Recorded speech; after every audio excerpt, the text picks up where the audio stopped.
تم نے اپنے چسکے کے لیے کیا، اپنے فائدے کے لیے کیا، تم نے میرے کہنے پہ نہیں کیا، تو اللہ پاک تو وہاں پہ سزا تو سب کو دے گا۔ اب یہ تو ایک لڑائی جھگڑا ہے نا کہ بات ہے کہ وہ کہیں گے کہ ہم نے تیرے کہنے پہ کیا، پھر انسان وہاں سے انکار کرے گا تو اللہ پاک اس کے جسم کے وہ تمام عذاب بولیں گے کہ جو انسان کو بتائیں گے کہ وہ اس نے کیا کیا، تو وہ کہیں گے کہ ہم نے تیرے لیے، وہ انسان کہے گا کہ تیرے لیے، تیری مزے کے لیے ہم نے یہ کام کیا، تو وہ کہے گا کہ ہم تو تیرے کنٹرول میں تھے، تو نے کیوں کیا یہ کام، ہم نے تیرے سے کہا تھا کہ تو یہ کام کر، تو نے اپنے مزے کے لیے کام کیا۔ بہرکیف آلو بخارے کا جو مزاج ہے خشک سرد ہے۔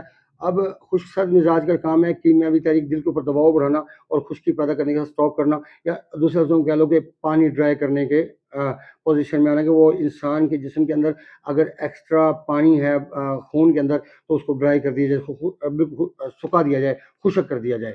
اب جب آپ پانی خشک کریں گے تو یقیناً آپ کو خشکی فراہم کرنا پڑے گی، کیونکہ حرارت کے ذریعے آپ پانی کو زیادہ جلدی ڈرائی نہیں کر سکتے، اس میں بہت وقت درکار ہوگا۔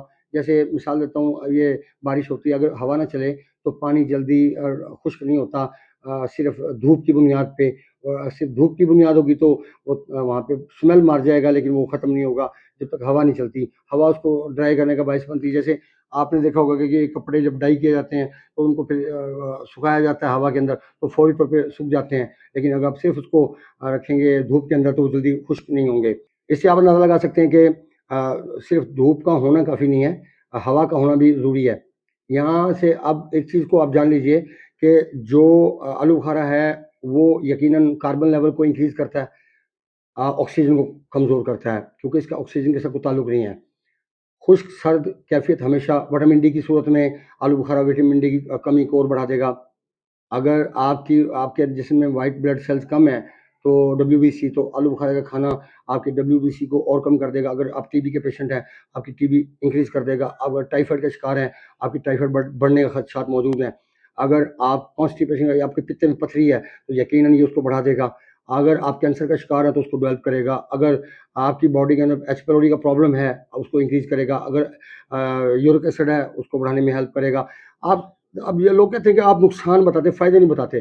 بھائی فائدے کی بات ہم کیوں نہیں کریں گے، کریں گے، لیکن فائدہ تب کریں گے جب وہ ہمارے پاکستان میں رہنے والے لوگوں کے لیے یہاں کے ویدر کے حساب سے وہ چیز اس کے لیے اچھی ہوگی، تو ہم اس کی تعریف میں کلابے ملا دیں گے، اب ہمیں کمال کر دیں گے۔ لیکن رولا اس بات کا ہے کہ جب آپ کے موسم کے اندر، آپ کی اس ویدر کی کیفیت کے اندر وہ چیز آپ کے لیے پوائزن ہے تو آپ کیا کریں گے بتائیے، آپ کو نقصان۔ اب یہی آلو بخارا اگر برف باری میں رہنے والے لوگ جو استعمال کریں تو یقیناً ان کے دل کو گرم کرنے کا باعث بنے گا، ان کے دل کو طاقت دے گا، اس کے اوپر پریشر بڑھے گا اور وہ جسم میں ٹھنڈک کی کیفیت کو بڑھنے نہیں دے گا۔ لیکن اگر آپ ایسی جگہ پہ کھاتے ہیں اس چیز کو کہ جہاں پہ موسم میں حرارت پہلے ہی کم رہتی ہے، یعنی خشکی زیادہ ہے، اگر حرارت آتی بھی ہے تو کچھ ٹائم کے لیے آتی ہے، اس کے بعد غائب ہو جاتی ہے۔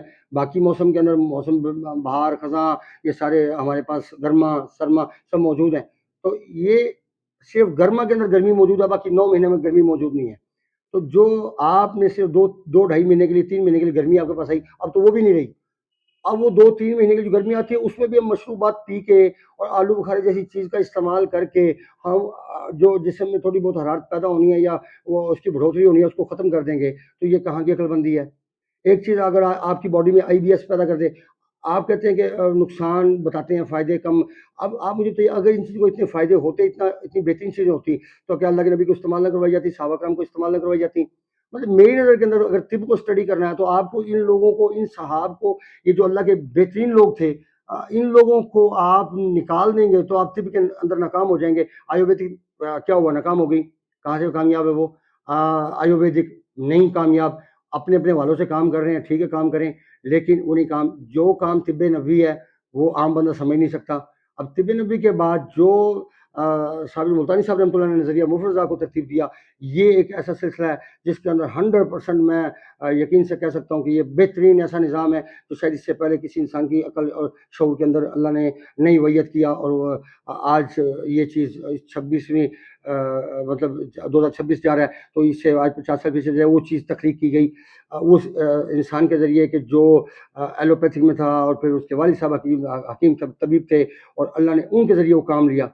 حالانکہ یقین کریں کہ میں جب سے نظر مفردہ کو اسٹڈی کیا اور پھر اس کے مطابق نتائج لیے اور چیزوں کا ایک دیکھا کہ لیول کیا ہے، ان کے مزاج کے متعلق سمجھا، انسانوں کے مزاج کے متعلق سمجھا، یقین کریں کہ اللہ صابر ملتانی صاحب کو کربر کر جنت میں جگہ دے، ان کے درجات کو بلند فرمائے، آمین یا رب العالمین۔ ایک بہترین انسان، ایک ایسا انسان کہ جس کے لیے میں ہمیشہ دعا کرتا ہوں۔ کیوں دعا کرتا ہوں؟ کیونکہ میں نے ہمیشہ ان کو اسٹڈی کرنے کے بعد جب سے ان چیزوں کو امپلیمنٹ کیا لائف کے اندر اور پھر اس کے اوپر کام کیا، یقیناً میرے لیے رستے کھلتے چلے گئے۔ اور پھر میں کیوں نہ یاد کروں کہ صابر ملتانی صاحب اگر دنیا میں نہ ہوتے، وجود نہ لے کے آتے، اللہ ان کو پیدا نہ کرتے، اللہ ان کو علم نہ دیتے، تو یقیناً میں آج آپ سے ساری باتیں کرنے کے قابل شاید نہ ہوتا۔ یہ میرے اللہ کا احسان تھا کہ انہوں نے ایک ایسا انسان دنیا بھیجا کہ جس کو مجھے سمجھ میں آیا کہ اس بندے کا بات کرنا کیا ہے، وہ کیا کہنا چاہ رہا ہے، کیا وہ سوچتا ہے۔ اگر میں اس کو اسٹڈی کر کے آج کاربن، آکسیجن، ان سب چیزوں کو اور پھر ڈائٹ پلان کے سسٹم کو سارے کو تبدیل کر چکا ہوں۔ اگر آج صابر ملتانی صاحب رحمۃ اللہ زندہ ہوتے تو آج یقیناً وہ اس خوراک کے نظام کو تبدیل کرتے، یا نہ کرتے تو شاید میں ایسا ہوتا ہوتی ہماری، یقیناً مجھے بہت مزہ آتا۔ شاید وہی ایک شخصیت تھے کہ جو میری باتوں کا جواب دے سکتے تھے، یا مجھے سکون دے سکتے تھے، یا مجھے میری تشنگی کو، میری پیاس کو بجھا سکتے تھے۔ اس کے علاوہ شاید بندہ کوئی نظر نہیں آتا مجھے، اب تک تو ایسا بندہ کوئی نہیں ہے کہ جو میری اس کو پیاس کو بجھا سکتا۔ لیکن اللہ کا شکر ہے جس حد تک کام ہوا وہ میرے اللہ کا کرم تھا کہ میں ان تمام چیزوں کو کامیاب ہو گیا ٹریس آؤٹ کرنے میں، ان کے مزاج کو کہاں کھلانا ہے، کہاں اس کو بند کرنا ہے۔ نیوٹریشن تک ڈاکٹروں کے علاج کیے، تو اس سے کیا ثابت ہوتا ہے کہ اگر وہ لوگ اتنے ہی کامیاب ہیں اور اتنے پیسہ لگا کے، تو وہ نیوٹریشن ڈاکٹر بتا رہے ہیں، جب ٹھیک ہو جاتے تب انہوں نے بتایا کہ ہم جب نیوٹریشن ڈاکٹر ہیں، تو آپ یقین کریں کہ ان کو خود کو نہیں پتا کہ میری خوراک کیا ہوگی۔ پر کیا ہمیں کسی کی بات نہیں کرنا، نہ ہمیں کسی کو ہٹ کرنا ہے، ہم نے تو صرف اللہ اس کے رسول کے قانون کو لے کے چلنا ہے اور انسانیت کے لیے کام کرنا ہے۔ اپنے دوست احباب کا خیال رکھیں، ملتے ہیں انشاءاللہ مزید انفارمیٹیو ویڈیو کے ساتھ۔ وما علینا الا البلاغ المبین۔ السلام علیکم ورحمۃ اللہ وبرکاتہ۔